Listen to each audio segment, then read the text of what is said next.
তুমি ওরে ডিস্টার্ব করতেছো কেন? তুমি যাও। আরে বাবা, কোন ভোরের থেকে উঠা থালা বাসন ধুইছে, নাস্তা বানাইছে, গরুরে দানা পানি দিছে, এখন আবার উঠান ঝাড়ু দিতে আছে। বৌমা, আর কাজ করা লাগবো না, ক্ষমা দাও।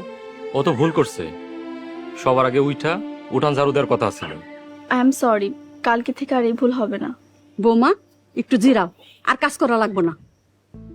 মা, তোমাদের মতো শাশুড়ির জন্য দেশটা উচ্ছন্নে যাইতেছে। বউ যদি কাজ করতে না চায় তাহলে বউ খারাপ, আর যদি কাজ করতে চায় তাহলে কাজ করতে দিবা না। মা তুমি যাও, ঘরে যাও। তুমি ওর কথা কিছু মনে করো না, তুমি যাও বাড়ি। আরে মা আসো তো, আসো ঘরে আসো।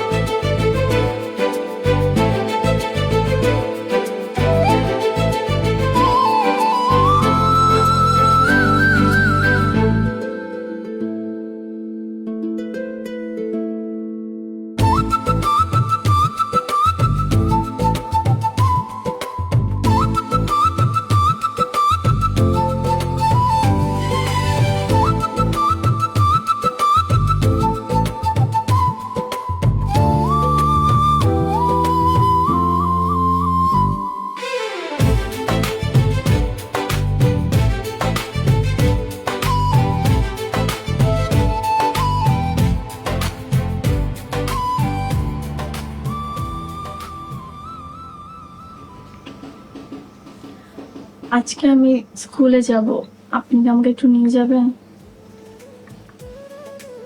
আচ্ছা ঠিক আছে, তুমি রেডি হও, আমিও রেডি হব।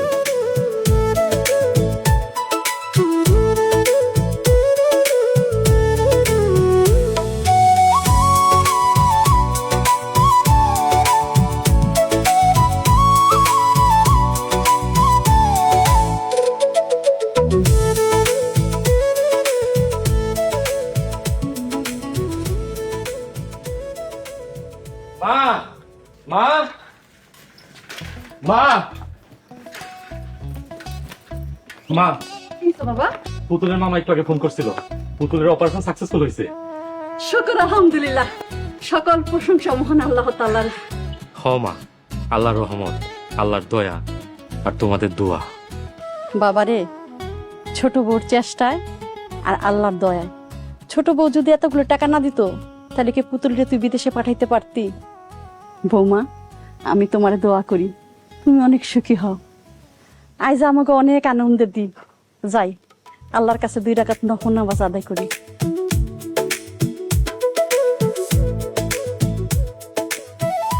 মামা, তোমাকে ধন্যবাদ। আমি জানি ধন্যবাদ দেওয়া যথেষ্ট না, কিন্তু আমি গরিব মানুষ, ধন্যবাদ দেওয়া ছাড়া আর কোনো কিছু দেওয়ার ক্ষমতা আমার নেই।